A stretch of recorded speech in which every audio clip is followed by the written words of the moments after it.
बच्चों, आज अपने कोशिका के बारे में जानेंगे। शरीर की सबसे छोटी जो काम करने वाली और शरीर के निर्माण को करने वाली जो इकाई होती है उसी को कोशिका कहते हैं। आपने सोचा होगा कि अपना शरीर किस चीज़ से मिलकर बना होता है, तो अपने शरीर की जो सबसे छोटी इकाई होती है उसी को कोशिका कहते हैं। जैसे मकान छोटी छोटी ईंटों से मिलकर बनता है, उसी प्रकार अपना शरीर भी छोटी छोटी कोशिकाओं से मिलकर बनता है।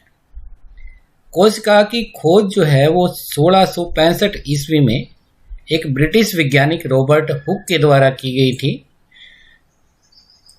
1838 में एक जर्मन वनस्पति विज्ञ स्लीडन ने अपनी खोजों के द्वारा ये बताया कि पादप जो होते हैं, जितने भी पादप हैं, उनके शरीर का निर्माण कोशिका के द्वारा या कोशिका से बने उत्पादों के द्वारा ही होता है।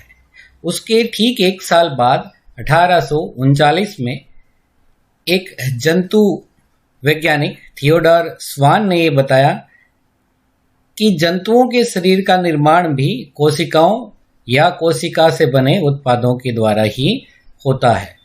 तो इन दोनों बातों को मिलाकर कोशिका थ्योरी या कोशिका सिद्धांत का निर्माण किया गया, जिसमें कहा गया कि सभी पादपों और जंतुओं का जो शरीर है उसका निर्माण कोशिकाओं के द्वारा ही होता है।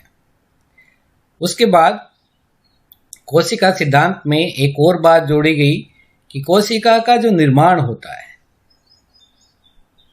वो पूर्ववर्ती कोशिका से ही होता है, अर्थात नई कोशिका का निर्माण हमेशा पुरानी कोशिका के द्वारा ही हो सकता है।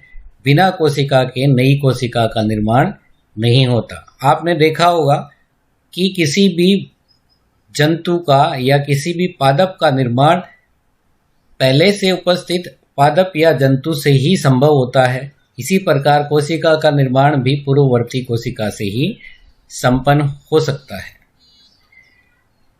प्रत्येक कोशिका में किसी भी जंतु की जो प्रत्येक कोशिका होती है उसमें उस जंतु से संबंधित सारे लक्षण पाए जाते हैं।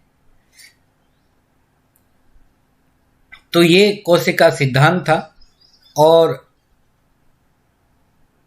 ये कोशिका की संरचना है। जंतु कोशिका इस प्रकार से दिखाई देती है, जिसके अंदर बाहर की तरफ प्लाज्मा झिल्ली होती है, केंद्र में केंद्रक होता है और ये विभिन्न प्रकार के कोशिका में पाए जाने वाले कोशिकांग हैं।